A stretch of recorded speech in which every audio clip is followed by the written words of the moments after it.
এতিয়া গোটেই বিশ্বতে ভাৰতৰ UPI চৰ্চা চলি আছে আৰু সেইটো দিন বেছি দূৰ নাই যিটো দিন গোটেই বিশ্বতে ভাৰতৰ UPI চলিব আৰু য'ত ইয়াৰ বহুকেইখন দেশে ব্যৱহাৰ কৰিছে আৰু বিশ্বত কেইখনমান দেশে ইয়াৰ ব্যৱহাৰ কৰিবলৈ চৰ্চা চলি আছে আৰু সেইটোৱে কাৰণ হ'ব পাৰে আমেৰিকা, চীন।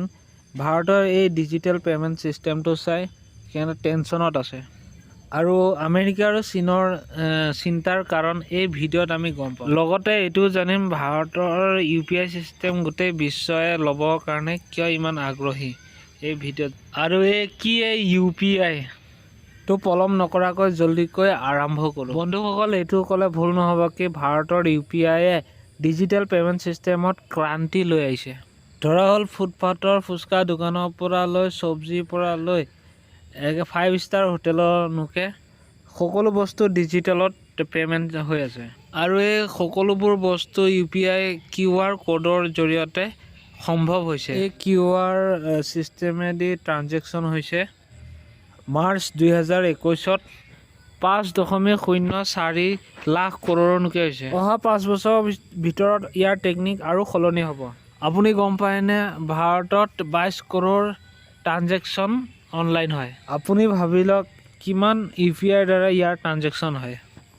অনলাইন পেমেণ্ট UPIৰ জৰিয়তে বহুত সহজ হৈ গৈছে বস্তু ক্ৰয় কৰিবলৈ। কিবা কিনিবলৈ হ'লে পইচাই নহয়, মোবাইল আৰু ইণ্টাৰনেটৰহে দৰকাৰ। UPI 2.0ত বিনা ইণ্টাৰনেটেদিয়ে পেমেণ্ট হৈ আছে আৰু সময়ৰ লগতে ইয়াৰ পেমেণ্টৰ চিষ্টেমো সলনি হৈ গৈছে। UPI এনেকুৱা এটা চিষ্টেম হয় গোটেই ৱেষ্টাৰ্ণ কাণ্ট্ৰিও ইয়াৰ চিন্তাত পৰি গৈছে।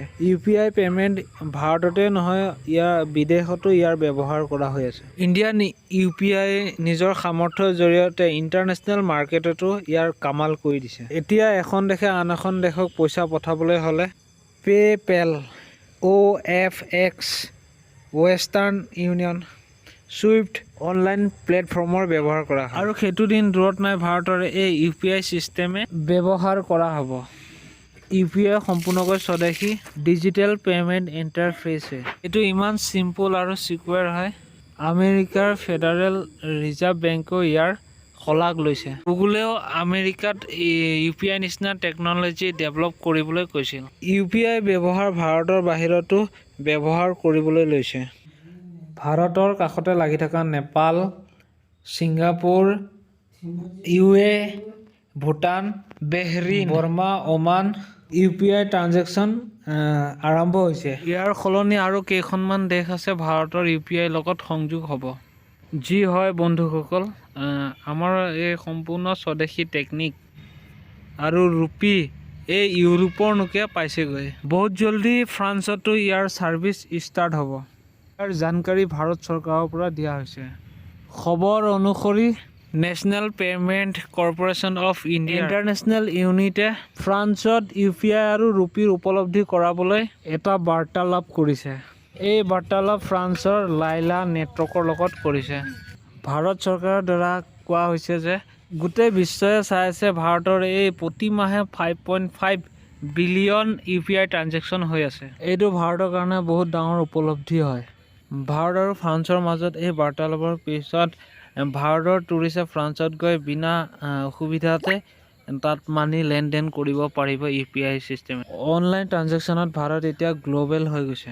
এইটোলৈ আপুনি এইটো ক'ব পাৰে গোটেই দুনিয়াত এতিয়া ভাৰতৰ UPI হ'ব। বন্ধুসকল, চীন আৰু আমেৰিকাৰ কথা কওঁ। ভাৰতৰ UPI লৈ ইহঁতৰ কিয় প্ৰব্লেম হৈছে তাৰ বিষয়ে জানিম। যিদৰে প্ৰথমতে কৈছোঁ, আমেৰিকাক গুগলে তাক এই UPI নিচিনা ট্ৰানজেকশ্যন চিষ্টেম ডেভেলপ কৰিব কৈছিল। কিন্তু আপুনি এইটো বিশ্বাস কৰক, ইয়াৰ পচিবল বহুত কম। আমেৰিকাৰ তাত অলৰেডি ছুইফ্ট নামৰ এটা পেমেণ্ট চিষ্টেম আছে, যাৰ জৰিয়তে গোটেই বিশ্বতে ইণ্টাৰনেশ্যনেল ট্ৰানজেকশ্যন কৰা হয়। আৰু আপোনাক এইটোও কৈ দিওঁ, ইণ্টাৰনেশ্যনেল ট্ৰানজেকশ্যনত ছুইফ্টৰ নিজৰ মনোপলি আছে আৰু এই প্ৰত্যেকটো ট্ৰানজেকশ্যনতে এটা মোটা মুনাফা লয়, য'ত নেকি ভাৰতৰ UPI সম্পূৰ্ণৰূপে ফ্ৰী। ছুইফ্টৰ মনোপলি দৃশ্য ৰাছিয়া আৰু ইউক্ৰেইনৰ যুদ্ধৰ মাজত দেখিবলৈ পোৱা গৈছে, য'ত আমেৰিকাই ৰাছিয়াত ছুইফ্ট চিষ্টেমটোৰ সম্পূৰ্ণৰূপে বন্ধ কৰাৰ সিদ্ধান্ত লৈছে। ভাৰতৰ এই UPI চিষ্টেমটোৱে card, master card, visa card এই কাৰ্ড চিষ্টেমটোত সম্পূৰ্ণৰূপে ব্ৰেক লগাই দিছে। আপুনি নিজে চাওক, আপোনাৰ পকেটতো এনেকুৱা ধৰণৰ কাৰ্ড আছে, কি আগৰ নিচিনা এই কাৰ্ডবোৰ এতিয়াও ব্যৱহাৰ কৰে নেকি আপুনি? নকৰে ন? য'ত নেকি আপোনাৰ হাতত UPI ট্ৰানজেকশ্যন ছিষ্টেম আহি গৈছে। এই কথাটোতো আপুনিও জানে, তথাপিও আপোনাক এই কথাটো কৈ দিওঁ। Master card, maestro' card, visa card ছাৰ্ভিচৰ কাৰণে আপোনাৰ পৰা অলপ হ'লেও টকা কাটি নিয়ে। ইয়াৰ ট্ৰানজেকশ্যনৰ কাৰণে আপুনি অলপমান টকা দিবলগীয়া হয়। কিন্তু ভাৰতৰ UPIত এনেকুৱা ধৰণৰ কোনো অসুবিধা নাই, সম্পূৰ্ণৰূপে ফ্ৰী আৰু ক্লিয়াৰ। তেতিয়াহ'লে আপুনিয়ে চিন্তা কৰক, আমেৰিকা এই কাৰ্ড ছিষ্টেমেদি আমেৰিকাৰ কামানি হৈছিল।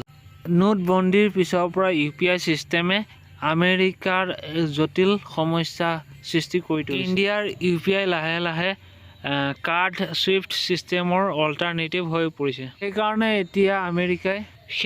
আমেৰিকাই এতিয়া এই ভাৰতৰ UPI ছিষ্টেমটো ট্ৰেডৰ নিচিনা দেখিবলৈ পাইছে। আৰু সেয়েহে চীনে নিজকে বিশ্বৰ শক্তিশালী দেশ বনাব খুজিছে। চীনে সকলো ক্ষেত্ৰতে নিজকে নম্বৰ 1 হ'ব বিচাৰে।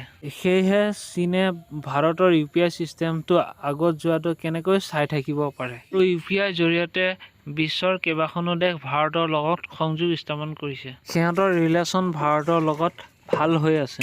এইবোৰ দেখি চীনে একদম সহ্য কৰিব পৰা নাই।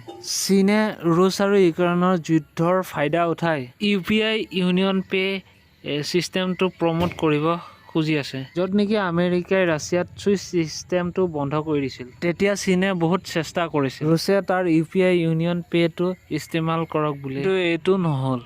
য'ত নেকি ৰুছে ভাৰতৰ UPI ছিষ্টেমটো নিজৰ দেশত চলাবৰ কাৰণে সাজু কৰি আছে নিজে। সেইকাৰণে চীনেও ভাৰতক ভয় খাই আছে। ভাৰতৰ UPI চীনৰ UPI ওপৰত ভাৰী হৈ আছে। আপোনাক কৈ দিওঁ, ভাৰতত PhonePe', Google pay', Paytm, Amazon pay' গোটেইখিনি ডিজিটেল পে'মেণ্ট UPI ইণ্টাৰফেচৰ দ্বাৰাই চলে। অহা সময়ত ভাৰতৰ অৰ্থনীতি টনকিয়াল কৰিবলৈ এই UPI ছিষ্টেমে গেম চেঞ্জাৰ হ'ব। বন্ধুসকল, আপুনি কি ভাবে, ভাৰতৰ UPI গোটেই বিশ্বতে ৰাজ কৰিব? আৰু কি আমেৰিকা চীনেও এই ভাৰতৰ নিচিনা ছেম ছিষ্টেমৰ কিবা যোগাৰ কৰিব? এইটো কমেণ্ট ছেকশ্যনত আপোনালোকে জনাব। ইমানখিনি কথা জনাৰ পিছতে আপুনি যদি নিজকে গৌৰৱ অনুভৱ কৰিছে, তেতিয়াহ'লে ভিডিঅ'টো শ্বেয়াৰ কৰিব। ধন্যবাদ।